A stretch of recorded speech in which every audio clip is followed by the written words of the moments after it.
Simak kisah nyata berikut ini. Pada suatu hari ada seorang ateis memasuki sebuah masjid dan langsung bergabung dengan kerumunan jamaah. Kemudian dia mengajukan 3 buah pertanyaan, tapi dengan syarat harus dijawab dengan menggunakan akal. Artinya pertanyaan yang dia ajukan tidak boleh dijawab dengan dalil. Sontak para jamaah kaget dan tidak percaya. Tiba-tiba ada orang yang mengutarakan pertanyaan begitu, menantang untuk dicari jawabannya. Walhasil, kemudian dia menantang orang-orang yang ada di masjid untuk menjawab pertanyaan-pertanyaan sebanyak 3 poin. Pertanyaan pertama, siapa yang menciptakan Allah? Bukankah semua yang ada di dunia ada karena adanya penciptanya? Bagaimana mungkin Allah ada jika tidak ada penciptanya? Yang kedua, bagaimana caranya manusia bisa makan dan minum tanpa buang air? Bukankah itu janji Allah di surga? Dan pertanyaan terakhir, kalau iblis itu terbuat dari api, lalu bagaimana bisa Allah menyiksanya di dalam neraka? Bukankah neraka juga dari api? Mendengar pertanyaan dari sang ateis tersebut, tidak ada seorang jamaah pun yang mampu menjawab pertanyaan tersebut, kecuali salah seorang pemuda. Ia kemudian menjawab 3 pertanyaan ateis itu. Jawaban untuk pertanyaan pertama, apakah engkau tahu dari angka berapakah angka 1 itu berasal? Sebagaimana angka 2 adalah hasil dari 1 tambah 1, atau 4 yang berasal dari 2 tambah 2. Ateis tersebut hanya bisa terdiam tanpa memberikan jawaban.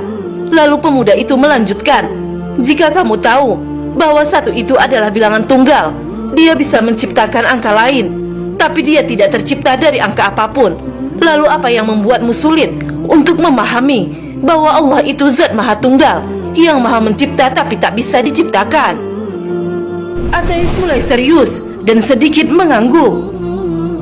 Jawaban untuk pertanyaan kedua, pemuda tersebut berkata, saya ingin bertanya kepadamu, apakah kita ketika di dalam perut ibu, kita semua makan?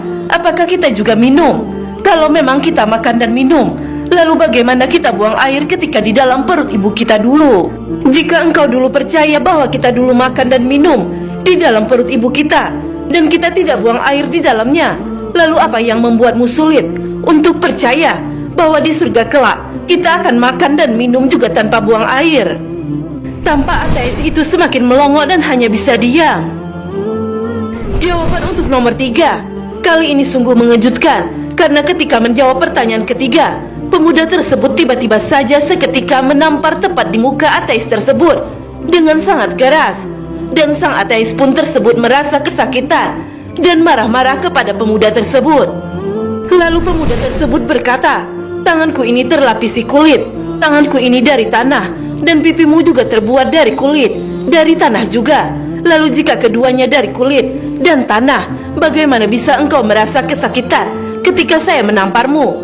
Bukankah keduanya juga tercipta dari bahan yang sama, sebagaimana iblis, setan, dan api neraka? Kini ateis tersebut hanya bisa terdiam dan tertunduk tanpa bisa membantah apapun. Kisah ini mengajarkan kepada kita semua bahwasanya tidak semua pertanyaan yang terkesan mencela dan merendahkan Islam harus dihadapi dengan kekerasan. Justru kita harus menghadapi hal-hal seperti ini dengan ilmu, seperti pemuda tadi yang dengan cerdas mampu menjawab pertanyaan-pertanyaan yang mungkin bagi kita pertanyaan tersebut sangatlah sulit untuk dijawab. Subhanallah. Lalu siapakah pemuda tadi yang berani menampar ateis tersebut dan memberi logika cerdas? Ada yang mengatakan bahwa pemuda tersebut adalah Imam Abu Hanifah rahimahullah ketika beliau masih muda. Sahabat pedang Islam yang dirahmati Allah, semoga dengan kisah ini membawa hikmah yang luar biasa bagi kita semua. Semoga dengan kisah ini juga kita lebih meningkatkan keimanan dan ketakwaan kita kepada Allah. Wallahu a'lam bishawab. Semoga bermanfaat. Akhirul kalam. Wassalamualaikum warahmatullahi wabarakatuh.